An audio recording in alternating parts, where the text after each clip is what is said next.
Big, green door opens slowly. As a rush of wind comes into the classroom, all the kids run to the door. I grab my lunchbox. I hustle down to lunch tables. I've almost reached them when you hear a big booming sound coming out of a megaphone. No running. Walk. Walk. I roll my eyes.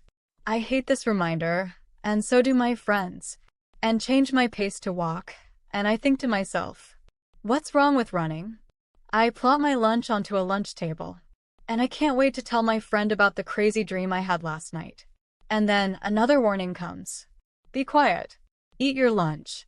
We only have 30 minutes to talk in our whole entire school day. Have you ever felt micromanaged by your parents, your teacher, your boss? Laugher. I started a list of things that we aren't allowed to do at school. We aren't allowed to run. We aren't allowed to talk. We aren't even allowed to play tag. No. No. No. We kids here know all day. So imagine a world where adults and parents stop worrying a little bit too much about their kids and show them to take small steps at a time. I thought school was a place to learn to be independent, self-sufficient, instead of to depend on others to solve all of our problems. Now, you might be asking yourself, overprotective parenting probably isn't that bad.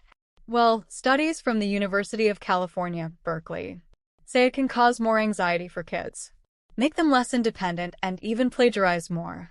This shows us that adults that consistently hover over and micromanage kids can actually affect their lives in negative ways. Now, I made a survey and I gave it to about 100 kids in my school, and approximately 57% of it came back as overprotective. Have you ever heard of Adventure Playground before? Adventure playgrounds give the kids a chance to learn real-life skills without their parents hovering over. These playgrounds can have anything from electricity drivers to sledgehammers. Sadly, there aren't any in San Diego.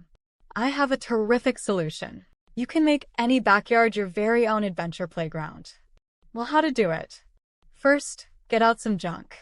You might have some laminate paper, extra wood from your garage, rope, literally anything.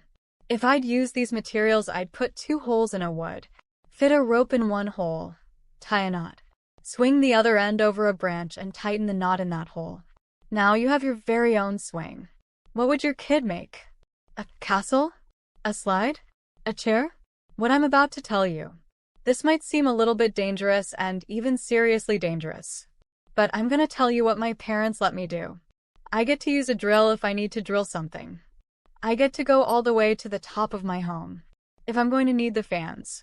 This one I have to ask permission for, but I get to use a blowtorch. And guess what? I've never got hurt from these things.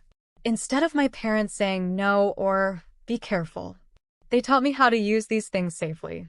Now, if you're a parent, principal, teacher, sitting here thinking about all the ways you struggled to let your kids complete tasks independently, you might be asking yourself, how can I fight back against my overprotection? Well, you can let your kids be kids. Give us kids free play. Instead of saying no, teach them how to use the item. For now, my teacher says we can try and start a Let Grow Play Club. I can try and inspire kids all ages to complete tasks independently, as LetGrow.org Foundation says. When parents step back, kids step up. Hey Gwen, it's time to do the dishes. Yes, Dad. That should be enough soap.